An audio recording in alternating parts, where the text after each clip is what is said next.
I'm hearing a lot of my fans say, hey, stop with all this vegan stuff because you can be an environmentalist and care about the environment and not be a vegan at the same time. That's totally acceptable. I'm just here to tell you that around 95% of American households consider themselves to be environmentalists as well.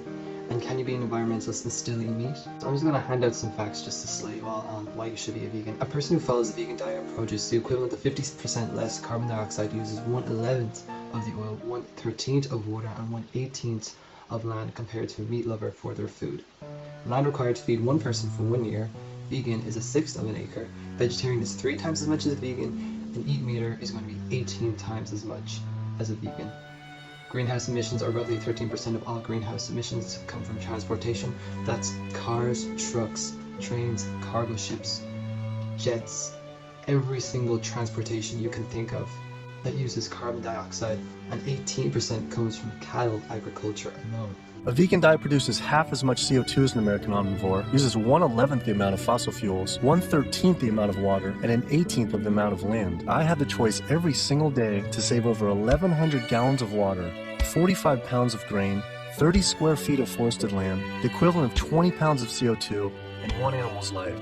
Every hour, 70 billion farmed animals are reared annually worldwide, and more than 6 million animals are killed every hour from food consumption. Water usage takes up to 660 gallons of water to produce 1 hamburger, aka 250 gallons of water are used to produce 1 pound of beef, and you have to shower at least for 2 months straight to equal to 660 gallons of water usage. And that's the domestic usage of household only uses water of only 5% of all water usage, whereas animal agriculture equates to 55% of all water usage.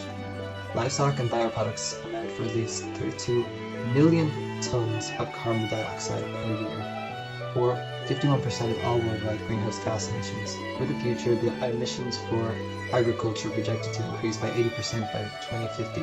The rainforest, animal agriculture is responsible for up to 91% of the rainforest destruction. 1.5 acres of rainforest are cleared every second. That's half a football field. That's a football field and a half is cleared every single second, and up to 130 plant and animal insect species are lost every single day due to rainforest destruction. Agriculture is responsible for 80 to 90% of US water consumption, and growing feed crops for livestock consumes 56% of water in the US. And Californians use 1,500 gallons of water per person per day. For dairy, 1,000 gallons of liters of water are required to produce 1 gallon of milk. 1,100 land activists have been killed in Brazil over the past 20 years. One powerful example is Sister Dorothy's stand. I'm going to get to the waste stand because everyone loves pollution. So a farm with over 2,500 dairy cows produces the same amount of waste as a city of 411,000 people. The oceans have as many as 2.7 trillion animals are pulled from the ocean every year to eat. We could see fishless oceans by 2048, and scientists estimate that as much as 650,000 whales, dolphins, and seals are killed every year by accident alone of fishing vessels. And drugs. 80% of antibiotics are sold in the US for animal agriculture use. The world population in 1812 was only 1 billion, and into 1912 it was 1.5 billion. So 1812, 1 billion, 1912, 1.5 million, and in 2012 it reached 7 billion. And to feed people, 82% of starving children in the world live in countries where food is fed to animals, and then the animals are fed to the people in Western countries, only for them to get fat and then get cancer. We could be feeding the crops that are going at least from the rainforest that has already been destroyed, going straight into not the animal agriculture, but feeding starving children in Africa.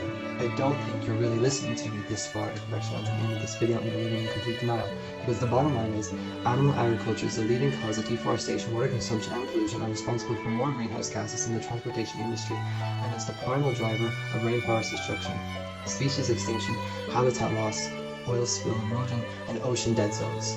Virtually every other environment ill, and yet it goes on completely untouched, and it's gone completely oversaturated in stigma.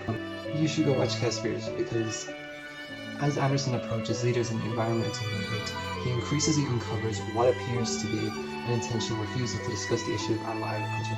Nobody wants to discuss it, while industry whistleblowers and watchdogs Warn him of the risk of his freedom and even if his life, if he dares to resist on this very touchy subject. So